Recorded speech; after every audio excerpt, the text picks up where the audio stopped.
Part 7. Auction identifiers, point of control, anomalies, and high and low volume areas. George Soros once said, "I'm only rich because I know when I'm wrong. I basically have survived by recognizing my mistakes." Welcome to part 7, guys, and I hope you managed to get that playbook done and it's all updated and starting to take real good shape now as we move through to the back end of Module 2.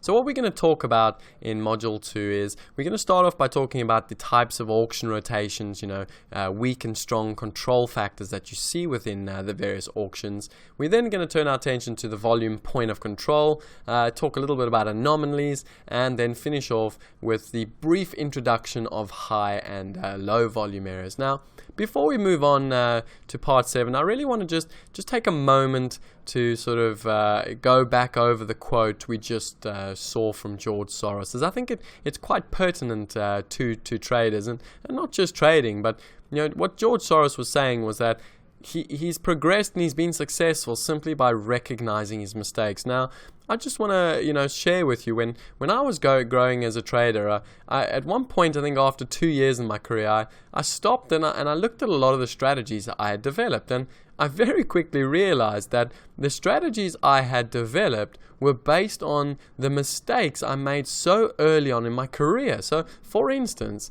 I used to be someone that would sit there and I would have these levels in my head, and I would end up sitting and fading a trend day. And time again, I would lose so much money fading trend days.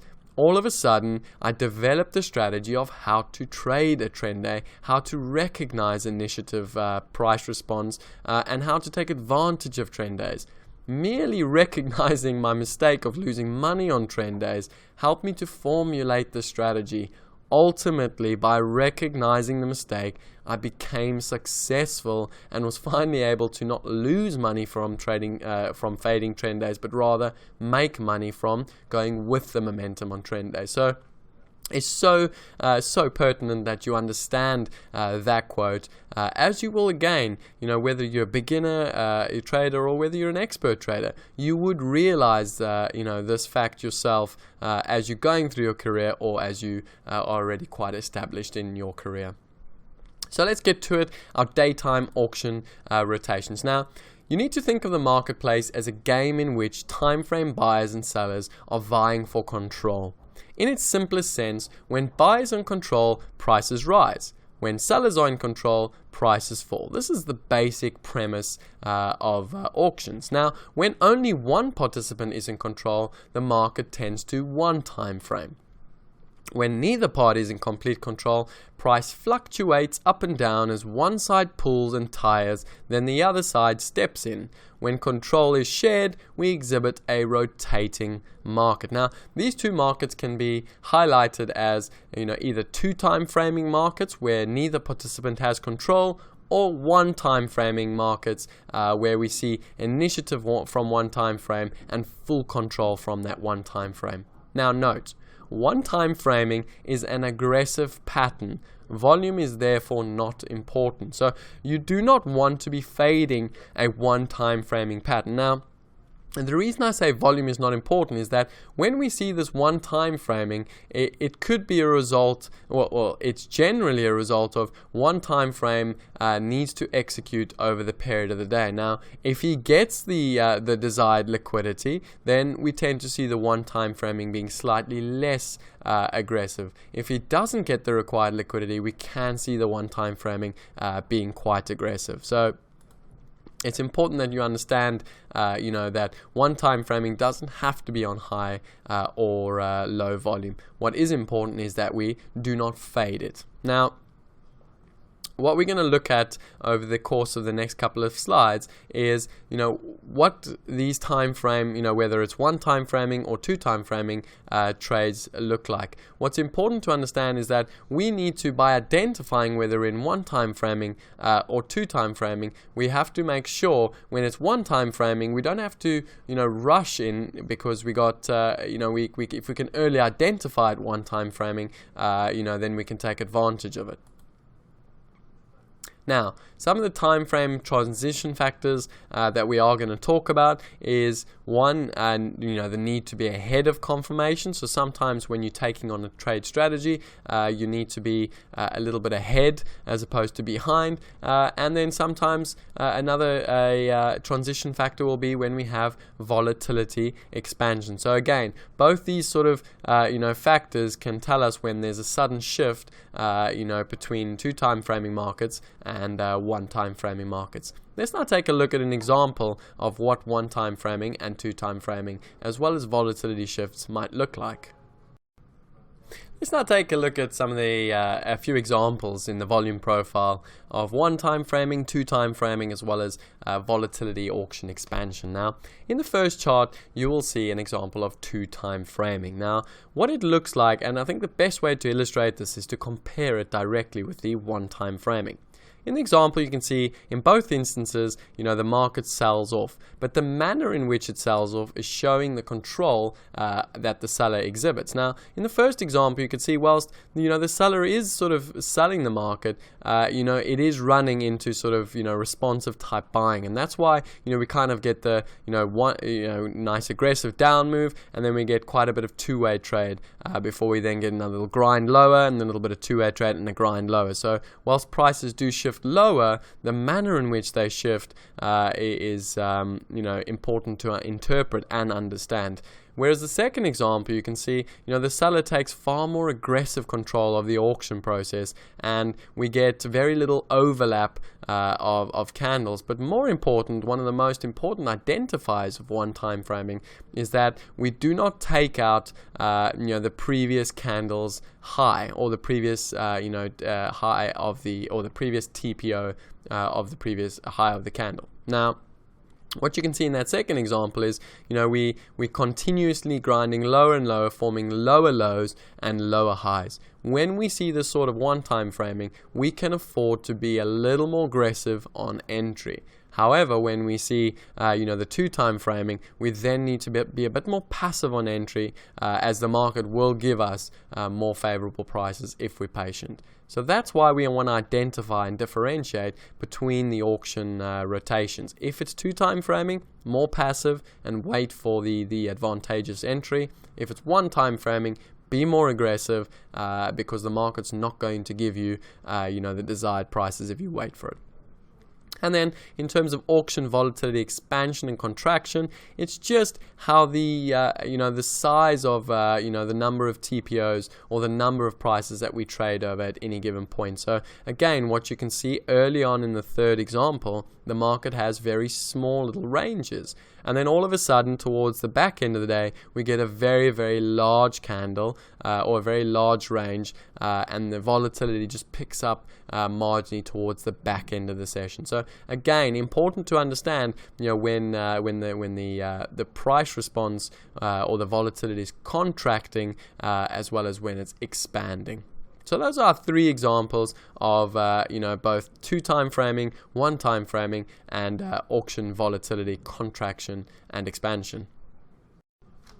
We spoke a little bit in part 6 about excess and how the market forms tops and bottoms, and we're now going to revisit that idea and just talk a little bit further about excess, just get a little bit more understanding behind how and why the market forms excess tops and bottoms. So very briefly, market excess, when the market, in order for it to find discount and premium prices, sometimes the market needs to auction at these excess prices. So sometimes price will go a long way and it won't make sense, but the only reason it auctions at these points is because, remember, the objective of the market is to facilitate trade between longer term buyers and sellers. So that is why sometimes the prices need to go very, very high to find where are those sellers and very, very low to find where are those buyers. Now, an example I sometimes use with the younger guys to illustrate this concept of excess is a baker. Okay, so let's say, for instance, a baker bakes 1,000 loaves at, say, $50. Now, the cost of the price being advertised for these loaves is crucially important as to how many people are going to physically buy his loaves. Now, if he were to say raise the price of those 1,000 loaves to $55, okay, you'll straight away, or sorry, yeah, to $55, you will see that we still have, you know, someone or 1,000 demanding, you know, those loaves at 55. So again, markets are accepting price, or buyers and sellers are happy to engage at this price. However, once we move the price up to 60, notice how the demand for, you know, the initial 1,000 loaves suddenly drops to 800. So straight away we can see that as price moves higher, we're not getting quite the same demand as we had when prices were lower. So what happens then? The market quickly moves back towards, you know, sort of fair price. So just a very basic illustration of what happens, you know, when the market, or you know, when the market moves from fair value, moves toward excess, and then very quickly moves back towards fair value. Now note, three forms of excess we find. The first is a gap. So a price gap is where the market opens substantially higher or lower from the closing price. These gaps can be created for a fundamental or a technical reason. And note, technical gaps are far more likely to be filled than fundamental gaps. And the basic premise is very simple. When a market technically gaps, or when a market gaps as a result of, say, overnight moves, or, you know, maybe aggressive, you know, sort of price response from the previous day, or an aggressive open strategy, well, a lot of the time, you know, these gaps will be filled as there's very little fundamentals underlying the move. Now, when we have a fundamental gap or a shift in fundamentals, those gaps don't need to fill. For one, they don't always fill, and they can actually take sometimes very, very long, up to years to fill, as the market very quickly, you know, sort of moves away, you know, from accepted price. Now, the good example to use is, you know, obviously recently this year when we had the Brexit, you know, if you go look, the gap in, you know, in the sterling versus dollar up at 151, somewhere there, that gap, you know, may take a couple of years for the market to fill out. However, that gap remains, and it will remain until such a point that, you know, the fundamentals either change or there's good reason for the markets to revisit that point.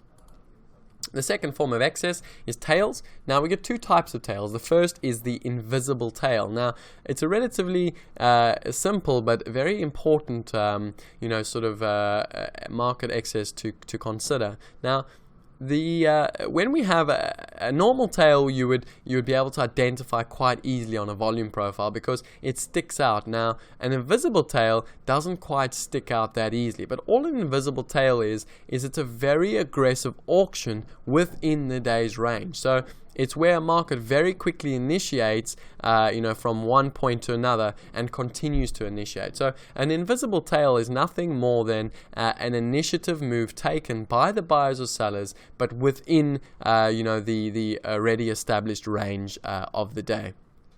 And I will show you an example of this in the next slide, so do not worry too much if you don't understand the invisible tail.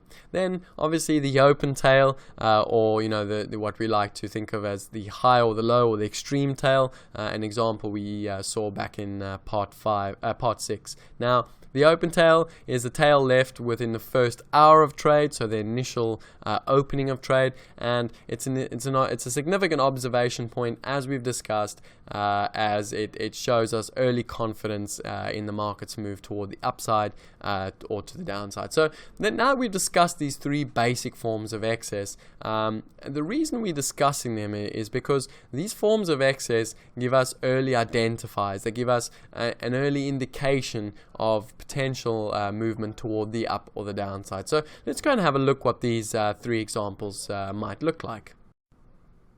So the first of the three examples would be the price gap. As you can see, the previous day the market closed toward the lower end of the range, and the next day we completely gapped away from where not just value but where the range of the day was. Now again, remember, this is an out of balance type open. It's a form of market excess, and the reason we discuss it is because when we have these excesses in the market, it brings other, you know, time frame players into the market. It forces them to respond and trade, and as a result that gives us a lot of opportunity to take advantage. Now, the invisible tail, as discussed, is where we have a very aggressive initiative, but within the day's established range. Now, you can see this invisible tail if you look at the second TPO, which is the L print, and then the very next print, which is the M print. Both of those second and third TPO prints would be an invisible tail. And the reason is because the market very quickly auctioned away from lower prices, but because it was done within the already established range, it might not have appeared as just a traditional tail where we have single prints. And then in the last example, we have a market open tail. As you can see, the market opens towards the lower bound, and very quickly the market navigates higher. Nice confident up move in prices as we see initiative from the open. So those are the three types of excess that you're likely to see in volume profiling. We're now going to begin our in-depth discussion of the volume point of control. We briefly spoke about this in Module 1. I showed you how to identify this in the volume profile, but now we're going to take a look at why the volume profile is important to be able to understand and interpret, and what it can mean over a period of a trading session. Now, the first thing is the volume point of control, or VPOC, as it's better known, and as people will often name it, is the price at which the most volume in a trading session can be found. So that price over a period of a day where the most volume is transacted is known as the volume point of control. In basic sense, it is the price that has received the most trading activity within a trading session. Now note, markets that are in balance tend to retest this point of control whilst they remain in balance. So straight away, bang, the market opens and you've identified opening in balance. There is a very high probability that we will retest the previous day's volume point of control. Again, knowing this little bit of information can aid you in developing a very early strategy just based on where the market is opening in terms of trade location.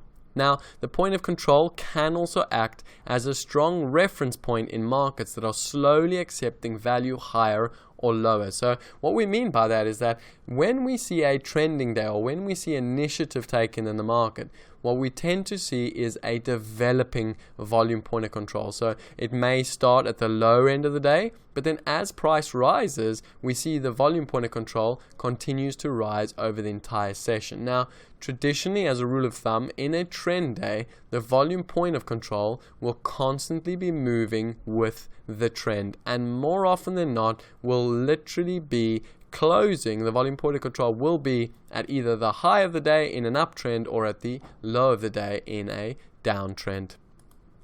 Then the more pronounced the VPOC, the more significant it becomes. So a lot of the time we could see in a volume profile maybe 5 or 6 or 7 different prices could have been the volume point of control, and the volume difference between those prices is very marginal. In that case, it's slightly less pronounced. However, if we have a very pronounced volume point of control where that price is the obvious price that traded the most volume, well, that makes it more pronounced and more likely to be retested.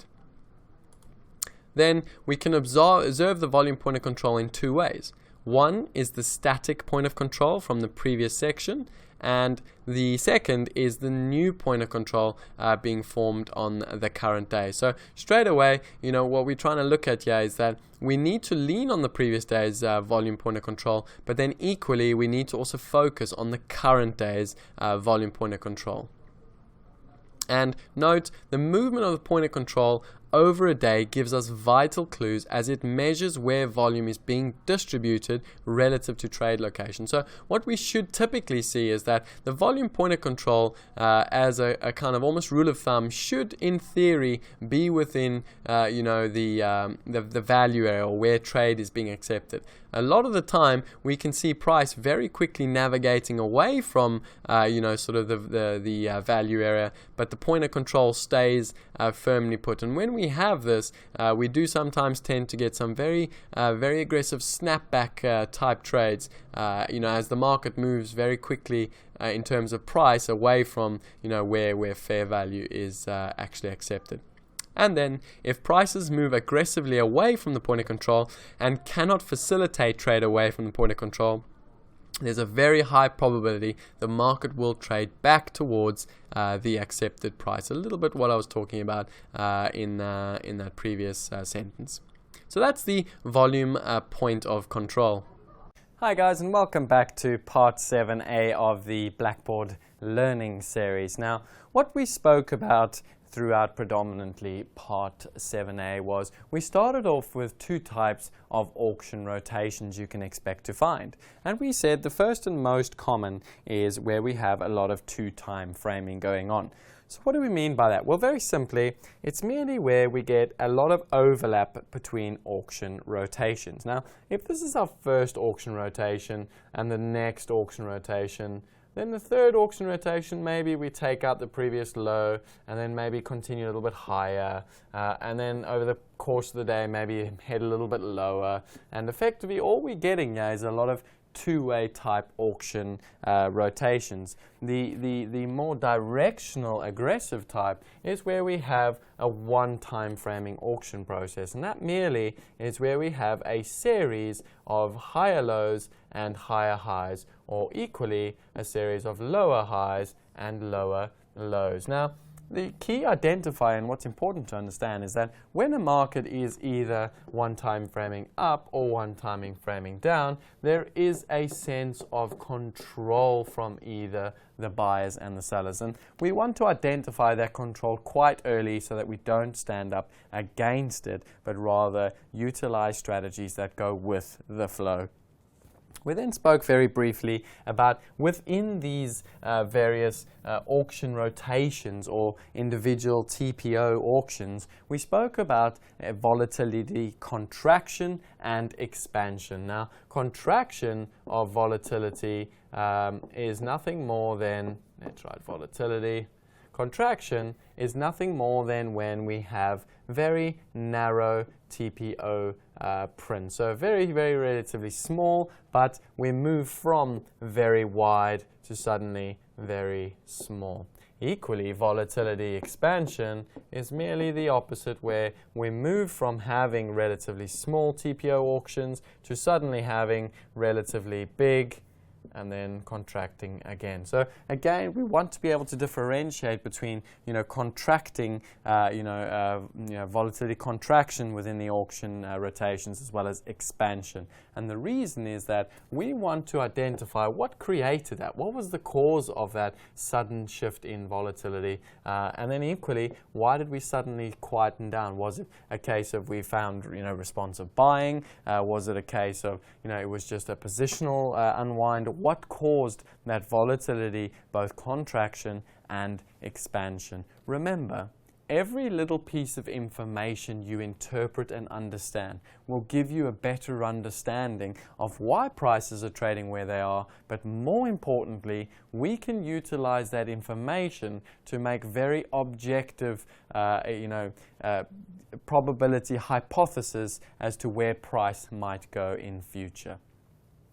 We then moved on and we spoke about various types of market excess, and we had a nice example with the Mr. Baker man who creates these loaves of bread, and as he sells, as he gets a little bit greedy and lifts the price of those loaves of bread, we start to see the demand wane, or we start to see a less response in that auction process. So we spoke about these excesses, how at various prices, whether they're excess to the upside or prices to the downside, we have a lack of interaction or two-way trade occurring when we get to these excess. And some of the examples of excess that we spoke about include, firstly, tails. Now remember, a tail isn't just a very quick sort of rotation away from high or low prices, but it could also be an invisible tail. Now, invisible tail is the same as a tail, except we don't always see it on the volume profile because it might not be the first letter of the day. So again, just for a basic example, if this is our initial trade, we have our initial balance buying tail, and we can see that that tail holds over the period of the morning. That tail then is just a traditional opening tail. Now, over the course of the day, we might move higher, and suddenly we leave the following tail. So we leave an X tail where the market comes up, up, up, up, up, and suddenly the market leaves a big X tail. We return to the distribution of the day. This now becomes a tail over the course of the day. An invisible tail is nothing more than, let's say we came back up here a second time and suddenly we had a very, very aggressive rotation lower on the very next print. So an equal and opposite almost. We came back up a second time and the market rejected straight back down, showing us that that first tail is still very, very valid. It seems invisible, or it doesn't seem like a tail because we've obviously had a TPO print there over the course of the day. But an invisible tail is nothing more than a bit of volatility expansion off a key area within the current day's volume profile. So that was the different types of market excess. Oh, sorry. We then also spoke about gaps being market excess, and the definitions of gaps and why gaps occur, as well as the different types of gaps being fundamental or technical. We then moved on to our last sort of section, which was the volume point of control. And the key thing to understand about the volume point of control, it is the price within a volume profile that transacts the highest amount of volume over a period of a day. Now, the important thing to identify is it protruding, or is it just a series? Are there a series or a number of different prices that could have been the VPOC? What do we mean by that? For instance, if we have a whole bunch of prices and that is the VPOC relative to the average prices, or are there a few prices that potentially could have been the VPOC?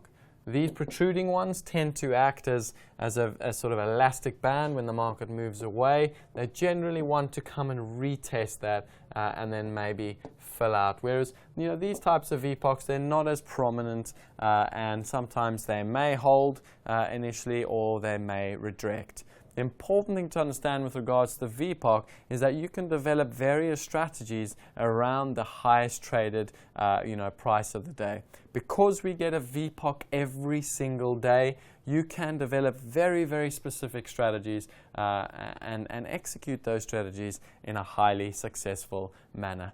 We will discuss a VPOC trade strategy within Module 2 and 3, so not to worry. That ends the Part 7A Blackboard series. Continue on with Part 7, and we'll see you again in Part 7B. We're now going to move on to the section of control variables, and you get two main sort of categories of control variables. One will be control variables that show strength, and the other that shows weakness. Now, this is again very important principles that you need to think about when looking at the auction process. So the first we'll discuss are strong variable control identifiers, and the first is the volume point of control location. So straight away, where that volume point of control is, it identifies where the fairest price is on the day. So again, this is a very early clue as to where buyers and sellers feel fair value is. Now, the second control variable is the closing price on the day. So again, if we close at the absolute extreme, whether it's the top or the bottom, that's showing us, a very an identifier of strength that's being shown by either the buyers or the sellers. Then the location of the value area, as well as the shape of the value area. So, if we have a value area that's situated, towards the top end or the bottom end of the day, again, that's showing us that there's high likelihood for at least a continuation, whether it's a drift or whether a trend, at least some form of a continuation or, movement in the direction of the prevailing trend. And then obviously the shape of the value area, long elongated value areas, we tend to show us probably a lot more, one directional type trade, whereas when we have narrow, small little value areas, again, that's showing us a little bit more muted balance type trade. And then range expansion and volume, like we said, when we have the expansion of volatility, that's quite an important control variable we want to pay attention to, as well as when we have relatively higher volume or lower volume. That's again showing us a control variable we need to pay attention to. Our open type, so if we have open drives and open test drives, again that's showing us strength or a strong control variable early on in the day. And then our trend characteristics. If we see those trend characteristics that we spoke about, in part 1 and 2, in part 5 and 6, those characteristics are early identifiers that there is control by either the buyers and the sellers in the market. And then last, tails. These tails are crucial. They do give us an early identifier of strength in the market, we need to pay attention to these variables as they can be indicative of what price is likely to do going forward. So to summarize, the man who insists upon seeing perfect clearness before he decides never decide. So again, it brings you back to this concept of, if you're waiting for too much information, it's highly likely that one, you're not going to be able to take full advantage of the opportunity, but a lot of the time you might miss the opportunity altogether. And that's why we want to differentiate between what control variables are showing us strength or confidence, and then what control variables are showing us weakness and a lack of confidence. Identifying these variables early on will allow us to develop strategies that we can take on early and not wait for too much information. So let's have a look now at some of the the control variables that show weakness. So in essence, with the little fishies there, the control variable that shows weakness is anything that I like to think of as an anomaly. So anything that's almost counterintuitive to the principle. That effectively is a weak control variable, and those weak control variables tend to be overcome. So again, an anomaly is a single price or price level that lacks symmetry. Anomalies represent structural weakness, and anomalies are created through a combination of time time, volume, and price. Now, when we see these anomalies, it's not so much a case that they get corrected straight away, but at some point in future they will get corrected, and that's why we want to identify between strong or strength in the control variable as opposed to weakness in the control variable. When there's strength, we do not go against it. We develop strategies that continue with the strength, with the time frame or the participant that's in control. Equally, when we have weak control variables, we want to look to go counter, and fill out that anomaly and correct the anomaly.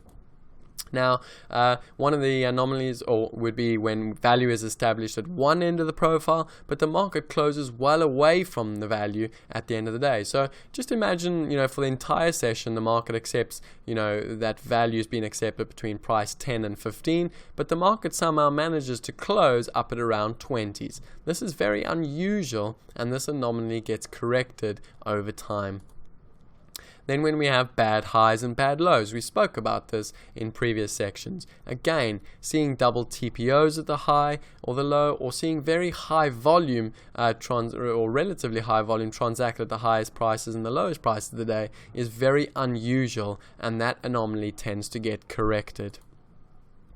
When we have the volume point of control and the value area at opposite sides of the profile. Again, if the market accepts value at the lower bound, but somehow manages to shift the highest traded volume at the highest price of the day, that's a very unusual, sort of pattern. We have seen this day type, we've spoken about it. It is the double distribution day, and a lot of the time when we see this, we do tend to see, the low volume area filled out in the next couple of sessions.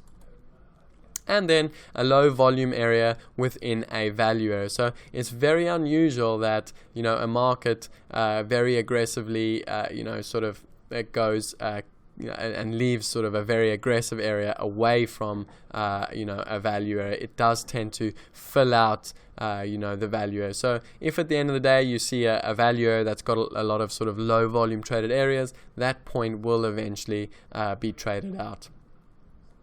Now, the important thing to note is that these structural weaknesses are often revisited and completed or filled out during the current or following trading session. So that's the major differentiation between strong control variables and weak control variables. Strong control variables tend to show us strength and confidence and give us early observation as to direction for prices, whereas weak control sort of factors tend to show us a little bit of weakness in the auction process, and thus they get corrected and filled out over time. We're now going to move on to the final section of part 7, being the high volume areas and low volume areas, as well as volume and TPO ledgers. So we're going to have a brief discussion about this now. It's a very, very important principle that I want to begin to develop with you now, and we're going to develop unique strategies using high volume and low volume strategies as we move particularly along in module 3. So the first thing to understand is a high volume node is merely it's a TPO buildup or a volume buildup at a single price. So where you see a lot of prices trading, or the market trades a lot of volume at one price, or trades a lot of times at one price, this is known as a high volume node, and this usually occurs when there is a lack of volatility and hence the market auctions sideways. So again, this is a very an early identifier of two-way trade within the market auction process. Then a high volume area is exactly the same as a high volume node, except it is over a series of prices.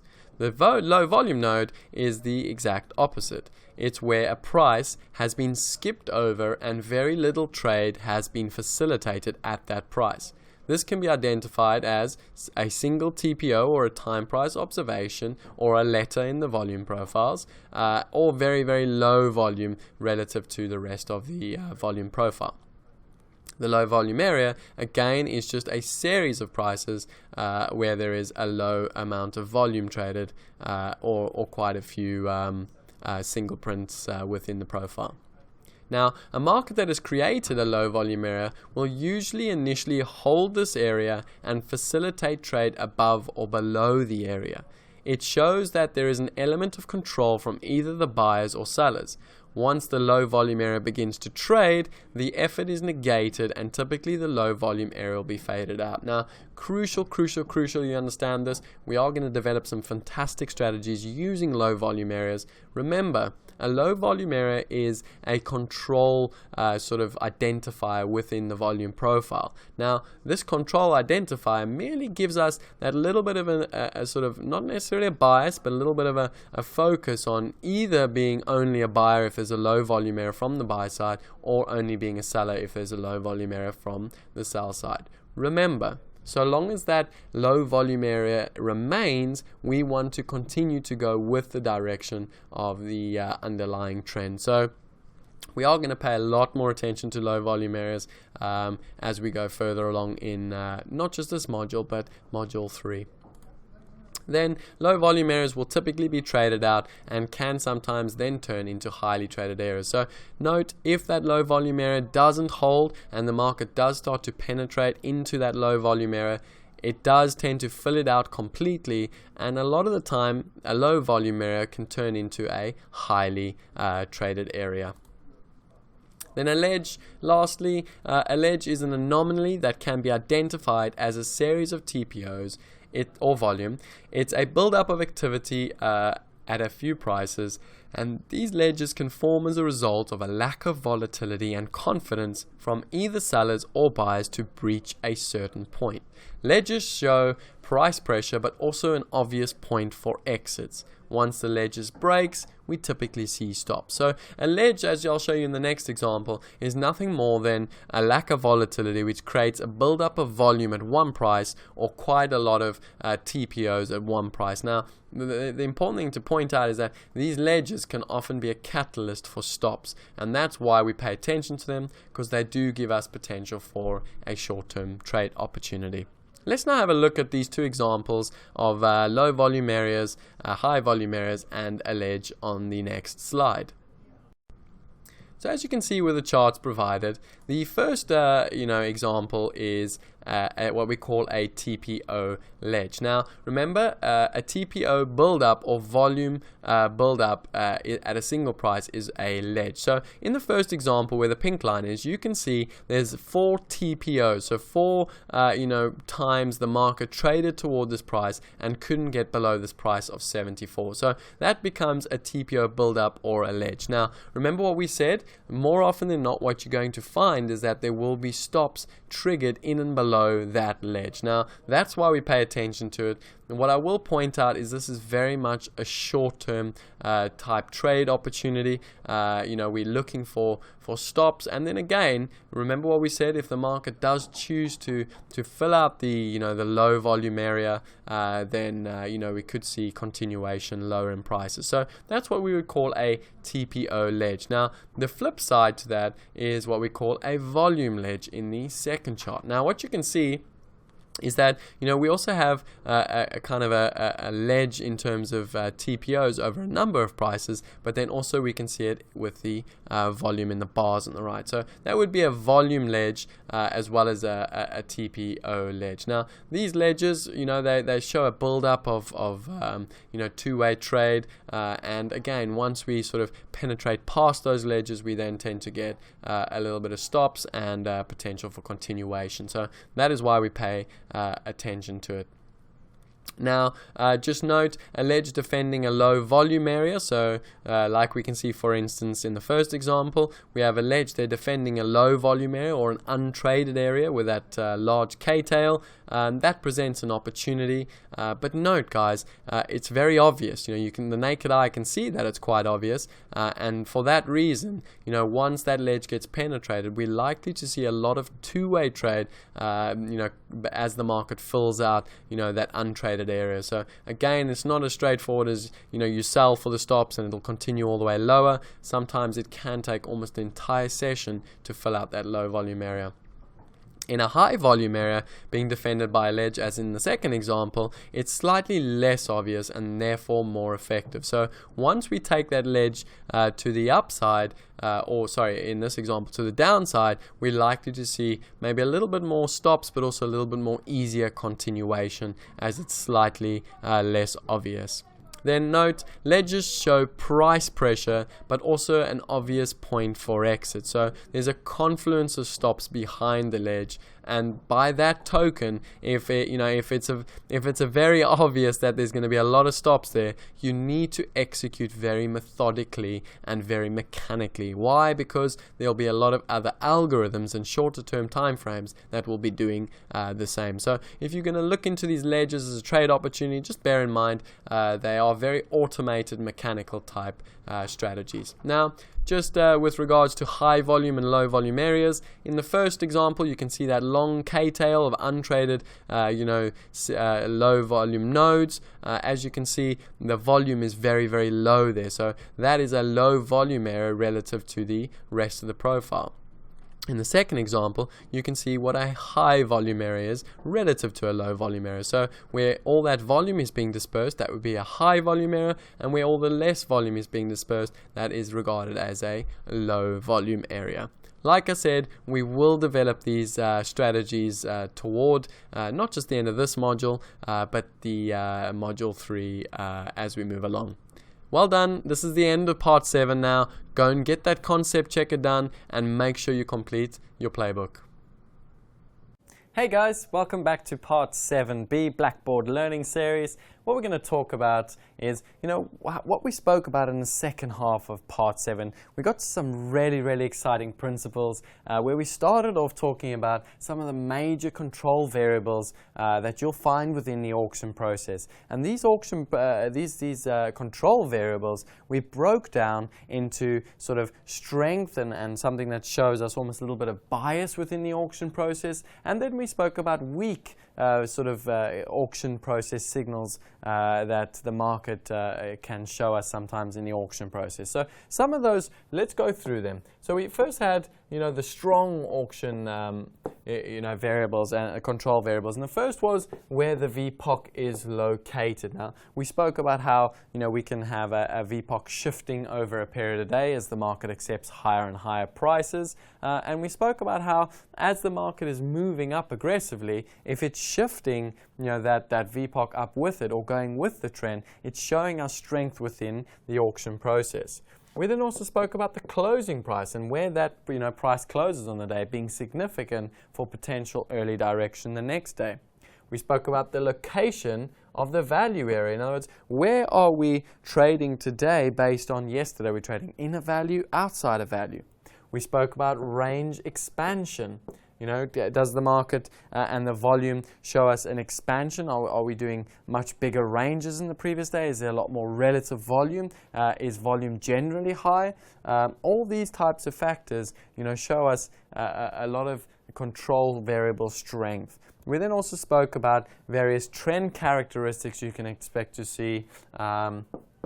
And lastly, we spoke about tails. So those were some of the strong or the control variables that show strength in the markets and real sort of almost bias toward either the upside in price or to the downside. We then spoke about weak signals or weak control variables that the market sends us. And we started off talking about anomalies or things that appear in the volume profile that almost go against what the principle is. So we spoke about that. We then spoke about bad highs and lows, whether they a bad high with multiple TPOs or whether it's a bad high with or low with a high amount of volume. We then spoke about sort of volume being the VPOC being at the at the high of the day, but also we have a pointer control being at the low of the day. So something that you don't very often see, where the market might spend a large amount of time at one side of or at one price, but it transacts a high amount of volume at another price.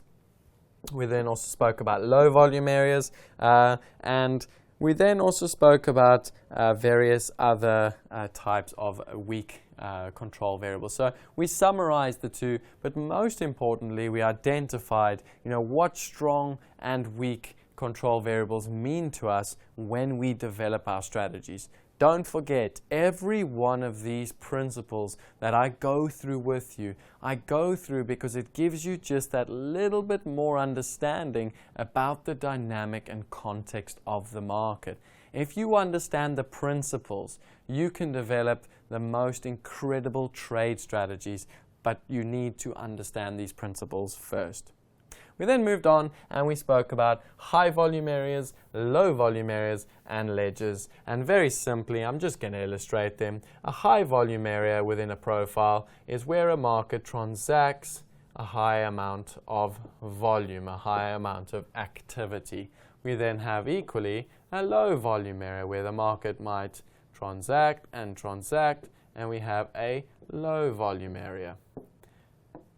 And the last is where we have a ledge, where the market is transacting, but the manner in which it's auctioning, it's forming almost a lack of impetus toward breaking above to the upside in this example, or maybe even something along the lines of this, where we have a ledge towards the downside. Now, those ledges can be both volume-based or TPO-based. The important thing to understand is that those ledges at some point will get broken, and there are a lot of stops that tend to be located in and above those ledges. So that's where we finished off Part 7B. So that concludes the Blackboard Learning Series for Part 7B. It also concludes Part 7. Now, again, I cannot reiterate how important it is to spend a lot of time developing these principles. Find these principles within the marketplace. Apply these principles within the marketplace, and develop your strategies based on these volume profile principles. Good luck, and we'll catch up again in Part 8. It's time to test that you understand the principles we've been through now in Part 7. So, what are the two types of auction rotations that you would typically see in the volume profiling? Then, name the types of market excess found in volume profiling. What is the VPOC and what does it signify? What are the major control variables that show strength and weaknesses in volume profiles? Pay careful attention to this section. Make sure you can identify not just what the strong control identifiers are, but also the weak ones, and more importantly, understand why we categorize them in strong and weak control variables. Then lastly, what is a high volume area, a low volume area, and a ledge? Again, try and draw these out for yourself so that you have a sort of a graphic understanding of what these concepts mean. Good luck, and we'll see you again in the playbook section. It's playbook time again, and in this section what we're going to start off with is find an example of one-time framing and an example of two-time framing in your volume profiles and insert it in the space provided. Again, take a close look as to how the market responds when we two-time frame and one-time frame. Then find an example in any market of your choice of the four ideally that I've given you with the Bund, the E-mini S&P, the Eurodollar FX and the oil, and find a gap for me, an invisible tail and an open tail, and insert in the space provided. Again, take your time and make sure you find good strong examples to show that you do understand the principles. Then identify all the control variables in the charts that I've provided you with, both the strong ones and the weak ones. And lastly, find an example of a low volume area, a high volume area, and ledges, both volume and TPO, and insert them in the space provided. Good luck, take some time on this playbook entry, and we will see you again in part 8.